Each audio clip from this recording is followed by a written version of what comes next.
Welcome everybody to, we have two presentations on the healthcare stream from Argentina now, but we've sort of added a bit of waste in the middle where we have to jump from one session to another. So I think we'll all be getting good at that by the end of the 24 hours, but it's certainly challenging a few of us in terms of moderation and hosting today. I'm really pleased to introduce to you Dr. Sala. Most of you have probably come across him already in the program. He's been featuring quite strongly. He is from the Instituto Modelo de Cardiology in Argentina. His topic today is lean thinking to tackle hospital transformation to manage COVID-19 patient demand. Over the past 2 years, Javier and the work that he's been doing in his organization have been great resources for us. The lean healthcare community gets together a lot to talk about how we are tackling these COVID challenges. And I'm really grateful for the ideas and the thinking that I've been able to glean from Dr. Sala. So over to you, Javier. Thank you very much, Denise. I will try to share my screen. All right. So you can see my screen? Not yet, Javier. I'll stay on for moral support till we can see that screen. Yes. What about there? Oh, we've got it now. You just need to go onto PowerPoint mode. Fantastic. Right. We've got it. Okay. Thank you very much, Denise. It's always a pleasure to be with you, and it's an honor for me to be in this session. So good morning, good afternoon, good evening, or good night to some of you. From Argentina, we're located in Córdoba, Argentina. Our institution is a small institution. It's a boutique institution with 72 beds. We are 44 years old. Last year, the last past months, 12 months with COVID, we had more than 7,000 admissions and more than 7,500 ED visits. At our institution, more than 250 physicians work, being the main, I would say, department, cardiology. So our philosophy is that first comes the patient, second comes the patient, third comes the patient and the patient's family. Our number one goal is improving patient care through personalized healthcare and teamwork. Just to give you a little bit of our achievements, in 1974, and this is actually related to this talk, we created the first cardiac rehab center outside Buenos Aires in Argentina. In 1988, we were the first institution to actually do an angioplasty in an acute myocardial infarction in the country. In 2012, we started our lean journey. That's when we started to add value, safety, efficiency, quality. And actually, we wanted this to obtain the culture of continuous improvement and also to be able to achieve international accreditations. So based on lean transformation, we were able to accomplish several accreditations. We are very, very tough to be able to gain. And in this regards, my colleague Gustavo will present right after us in this session. But I would like to center this talk about two things. The first thing is how we actually worked to be able to improve our cardiac rehab center. And the second is how we actually use our lean culture to be able to learn fast about COVID, adopt and adapt, and innovate through the crisis. So the first thing is going to be centered on pre-COVID. Okay, so how did we work to be able to optimize our cardiac rehab center to add value to patients? And then we're going to change gears into COVID, and we're going to see how this cardiac rehab center had to be changed into a fever clinic. How were we able to reduce staff exposure to COVID-19 virus? How we were able to also tackle the personal protective equipment optimization throughout the entire hospital, and also how we were able to reduce the lead time from the order of the COVID PCR of the patients until we got the results.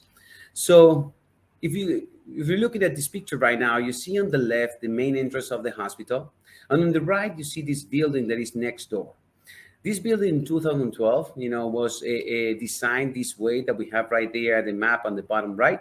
And you can see that there is an area for the patients for changing. And also, once the patient is changed, they had a warm-up, aerobics, adaptive exercise, and cool-down area.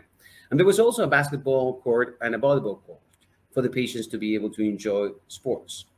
But when we looked into the rehab center more closely, we saw that every 75 minutes, we had patients coming in. They needed to be checked once they changed by the cardiologist. So we had the 5 vital signs. Then they started doing the warm-up, the aerobic exercise, adaptive exercise, and then cool down. And what we actually found out is that the basketball area, the volleyball area, that was actually a huge space dedicated for patients, were only used 3 hours per week, and no other activities took place there. So we decided to redesign it, and this is what we actually came up with. We applied Lean to redesign it. We saw that we needed some space for the cardiologists, so we have these offices right here that are dedicated for the patients to be seen by the cardiologist. We added stress tests that are also related for them, very important for a beginning before they started doing exercise and in the rehab program, and also physical therapy. And we actually divided the volleyball room and the basketball court into 3 different areas. One for multiple use, where they receive workshops on, the right nutrition, how can they keep the weight, and hypertension and cardiovascular disease, risk factors reduction, and also the area for aerobics and adaptive exercise. So now the flow, changed a lot, and that allowed us to have one session in parallel while another one was also starting. So we were able to increase our patients coming in through the program. So we had a cohort every 45 minutes. So based on all this different approach, trying to be able to reduce waste and improve all the time that we had, and the area that we are able, after Lean, to increase 62% the open hours, 112% the max capacity. So we went from 192 patients from max capacity to 408. We reduced the cardiologist hours devoted to the rehab program, but they devoted their time to actually seeing patients in the offices. We actually shared the secretaries with other areas, that physical therapy, stress tests, and also, checking in the patients for the cardiologist to be seen. And also we reduced the amount of space destined to a rehab center. This actually freed up a lot of room, and we were able to, the queue of patients that we had, to accommodate them in the program. And as you can see, we have went from 137 patients a month to 258 patients a month by the end of 2018. But then COVID came. Okay, so the first case in Argentina was on March 3rd. We had the first confirmed death on March 7th, and the quarantine was declared on March 19th. So that same weekend, we put together the crisis committee. This crisis committee included a board member, myself, and also department chiefs. One of the major things was that they needed to be leaders, well respected through the hospital, but we also selected these leaders based on their prior experience in Lean and how they have been participating in projects improvement throughout the hospital. One of the third things we needed to do is to have an outpatient room for our COVID patients. So we didn't want to put them through the actual ED that we had in the hospital. So we turned our rehab center that we knew had to be closed, and we didn't know until when. We turned that into a fever clinic within 1 week. So every space was redesigned to suit COVID-19 requirements. We had triage areas, pediatric and adult outpatient rooms, waiting rooms, pre-hospital admission area with beds, with oxygen. We had an X-ray room, also lab tests, exclusive area, and each room and equipment were standardized. We did Kanbans to put in place in every room, and we did spaghetti diagrams, rapid improvement processes, Gemba walks, and drills that allowed us to differentiate flows for patients, for nurses, for physicians, biochemists, technicians, and also administration. And via PDCA cycles, we were able to improve safety and efficiency. And just to show you an example, these were actually the flows, how we actually define the flow for a patient in the new Fever Clinic X rehab center. This is the flow that actually we designed for the physicians, nurses, and biochemists. And this is actually the flow for the technicians. And as I mentioned, we did Gemba walks and drills. And what you can see here in the middle of this picture is that what we had thought to use for the patients to be transferring them from the fever clinic into the hospital, either for a CAT scan or for hospitalization, was not going to work if we use a stretcher. It was going to work if we use a wheelchair, but not a stretcher. Another thing that, we came up with doing all the Gemba walks with the crisis committee was that we needed to find out the right time and actually the right protocol to be able to transfer the patient safely and faster. So we found out that at many different points we would reach at different time during the day some family patients, and we needed to actually have the protocol in place to be able to ask them to just give us a couple minutes to transfer patients. So like we mentioned, in March 2020, the quarantine was declared in Argentina and was declared on March 19th. What happened was the patient vanished. So actually at the end of the month, when we looked at our metrics, we saw that we had a reduction by 26.5% in outpatient visits, 19% in admissions, and 25% decrease in surgeries. But when we looked at our personal protective equipment consumption, we had an increase in 10% in gowns, 39% in gloves, and 128% in masks. So we were surprised about it. So the first thing we did an analysis. So this is the 5 whys that we did with the crisis committee to be able to find out what was the root cause analysis of this consumption. We needed to guarantee that we were going to be able to have PPE availability in the long term. So after doing this analysis, we came up with several countermeasures. One of them, for example, was we needed to learn fast. We needed to learn fast for standardization. We did 5S through the entire hospital. We did Kanbans, visual monitoring of inventories. And we also reviewed how we needed to use the right PPE at the right time in the right place. That's what you see here in the bottom. So we did standardization of PPE used based on every procedure in the entire hospital. And that went through 7 cycles. And what you see on the right is actually the one that is current right now. And as I mentioned, we did Kanban, and also we had cross controls. What you see down in the bottom are the daily visual monitoring PP equipment in the daily huddles done by the pharmacy, which was actually controlling the Kanbans at the ICU and also the wards dedicated to COVID patients. So this is work, all these different initiatives and countermeasures that we came up with.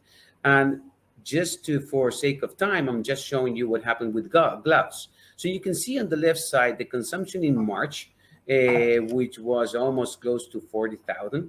And right away, after all the countermeasures, we were able to reduce that. And if you can see the first wave, we didn't even go over what happened in March. And in the second wave, it did go over right here in July. But you can see that March admissions were really, really low compared to the first wave and the second wave. So yes, it worked, and it still is working. So another very, very important topic for us was we were actually watching the movie from the Southern Hemisphere that was going on in the Northern Hemisphere. So we were able to see the movie beforehand. And what we saw was that some workers, healthcare workers, were actually acquiring the virus, and even some of them were dying. So we were very concerned about that, and we said, we've got to do something to prevent, our people to get infected. So one of the major targets was how can we reduce the patient-staff touch points without damaging quality. So after the first admission in March, we did a study and we looked into all the patient staff touch points during the entire hospitalization. And what we found was that on average, there were about 23 times that the patient, got in contact with our people, 10 times with nurses for vital checks and medication, 6 times with physicians, staffs, and fellows, 1 for laboratory testing, 2 for kinesiology, 1 for x-rays, and 2 for cleaning, 4 times actually for food services. So what we came up with was, can we reduce these 50, patient staff touch points to 50%? And we said, okay, that can be done if we actually eliminate department silos and we work as team, transversal through the organization. So we coordinate activities within nurses, doctors, laboratory, kinesiology, food services. Also, if we standardize every personal patient interaction, for example, we unify, the nursing vital controls with medication schedules, that could be done, from now on, not only due to COVID. Also, we coordinated the arrival of food with the controls and medications. So the same person that was actually checking the patient was actually delivering the food. We coordinated and merged activities among professionals. For example, the lab tests and the x-rays were defined by protocols and the patient status, and now were done daily. And we used telemedicine monitoring as much as we could when possible. One key thing were daily huddles to proper patient staff touch points planning. So what you can see here on the left is actually how we combined activities, we removed activities, and we standardized when. With this in our plan, we were able to decrease the touch points to 9 to 11. And as you can see here, the following months, we were able to reduce those touch points even further to an average of 8.3, 8.4 in May and June, with a maximum of 12 and 13. What was key to success was that we did have a lot of teamwork through the system. We did daily huddles. They were very important to proper planning of the day. We did PPE campaign visual controls, and they were cross-controlled by the pharmacy. And was very important, you need to grab the data, review it, and also look for deviations and see what happens, how can you improve. The other biggest challenge I think hospitals also face, not due to COVID, but is information. How do you tackle information? How do you make sure that the people have the right information at the right time? One of the major concerns was how can we reduce the lead time since we ordered a PCR results until the physicians who's treating the patient has the result. At the beginning, it took us between 3.5 to 5.5 days actually to get that information. And there were several reasons for this. So what we did is, let's map the process. Let's find out exactly where we have room for improvement. And you can see here that we mapped the process since the patient visit to the fever clinic until actually the physician had the results and transferred the information to the family, to the patients, and make the decision of what to do with the patient. So there were therefore several steps that could be improved. And what we found was that where we threw here, these bomb images, is that there is a lot that we could improve. For example, the government centralized PCR analysis at a single state laboratory at the beginning. And we had to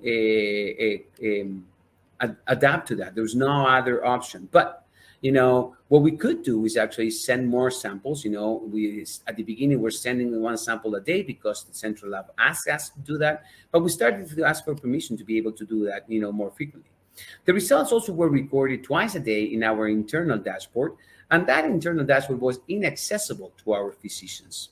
So the results were reported in our EMR in batches, at the end of the day, and the communication between physicians actually took in serious. So we actually, had more delays and a lot more waste in between. So what's important, and we all know that, right now, is that, you can't delay these results. If you delay the results, actually, you have the patient isolated more time than you need if it's a negative patient. You have the family actually quarantined because they were close contacts to the patient. And you actually use unnecessary personal protective equipment because the patient ended up being negative. So the important thing was that in all these different areas that I just mentioned, we found that we had room for improvement. So we did a lots that were shipped to the state lab in different batches. We actually incorporated a fast track option with a private lab, and we are also retrieving the data a lot more frequently. We started looking into 12 cycles a day to be able to retrieve the data from the central lab and the private lab. And we were also uploading this data on an online database. What was important for us was that this online database needed to be mobile. It needed to have accessibility 24/7 for our physicians. So what we see here is the first dashboard, okay, that we created in our hospital lab to be able to record the results. But you can see that, after several PDCA cycles, many of them, we came up with this one on the right. And you can see this is a mobile search engine that results in color for easy interpretation. For example, you put just the patient ID, and you will get the result in yellow, in white if it's pending, in red if it's positive, and in green if it's negative. And that you can access from any mobile device from the hospital and from every physician and nurses. So, in summary, as a key learnings of our lean journey, we are on the road. Lean culture is an amazing driver to accomplish safe, better patient care, and an efficient use of resources. Lean is invaluable to us. It has allowed us in our institution not only to substantially improve over every area that we adopted Lean, but also to dynamically adapt to COVID-19 demand since March 2020. And the hospitals need to adopt Lean culture in order to add value to patients, provider, the entire healthcare systems, and organizations, and also payers. So I just would like to end, showing you, what one of our residents actually drew during the first wave, which was, which ended up, being this culture that you have on the right, which is our resident, stepping on top of the COVID wave. And this actually was very important for us as a crisis committee, because we felt that they were feeling, completely supported by our initiatives and our leadership. And this, even though it was really hard, they were very, very happy with all the approach and with all the crisis committee work during the entire COVID waves. So thank you very much, and I will entertain any questions you may have. Thanks, Javier. What I've learned about Javier over the last couple of years is he can put an enormous amount of information into a presentation. So we really appreciate all that information you were able to impart on us today. We have a couple of questions. The first one is from Andre. Great question. He wants to know who did the work. Seems like a lot of work there.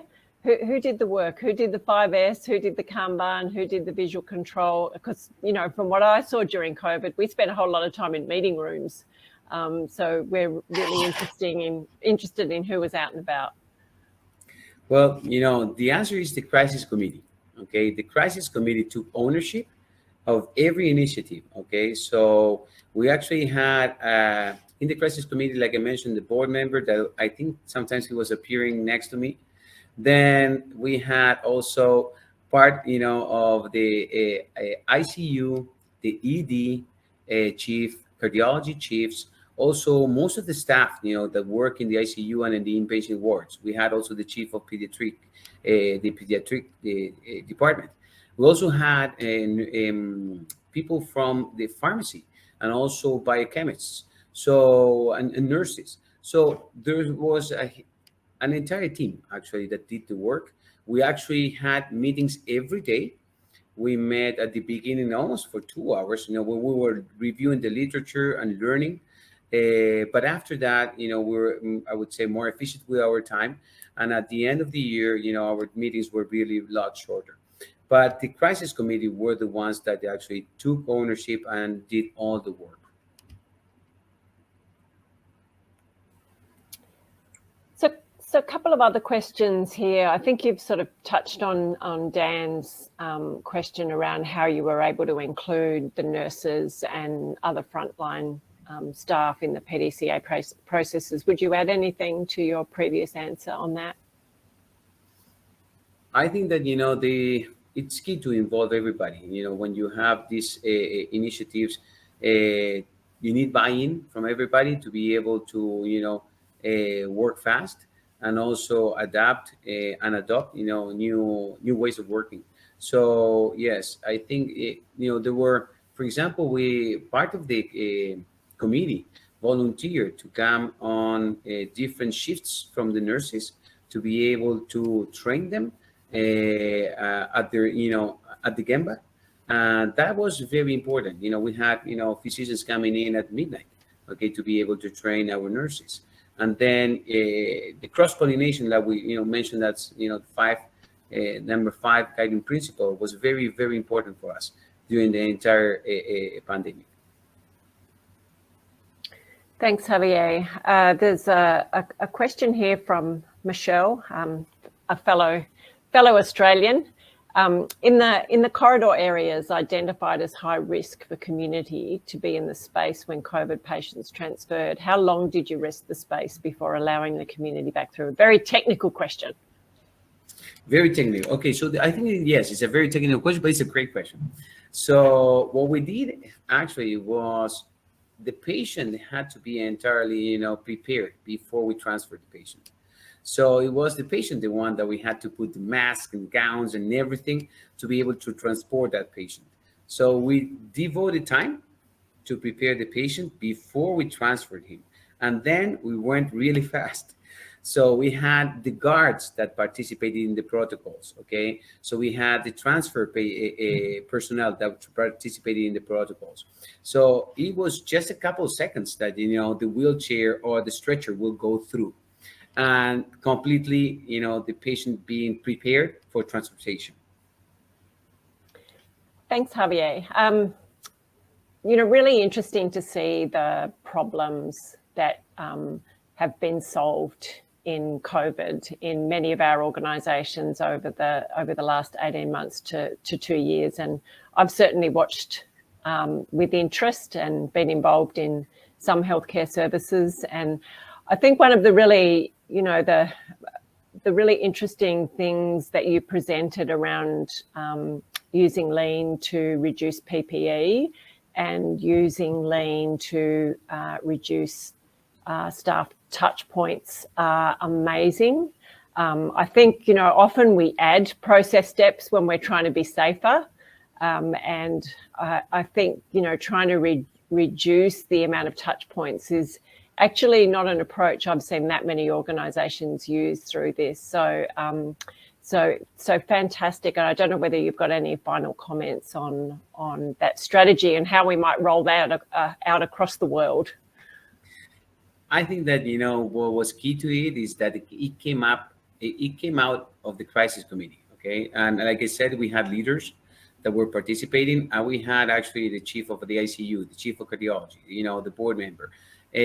But they needed to do the work too. We had the staff, and what we actually selected was who is the person with the, biggest capacity, who is the more, the one that has the more knowledge, okay, that is going to see the patient. Then let's have him, see the patient, and let's reduce the touch points from those that actually have less knowledge. So it was a recognition also for, the people that, have been working hard and have studied and are very, I would say, leaders, okay, in our institution.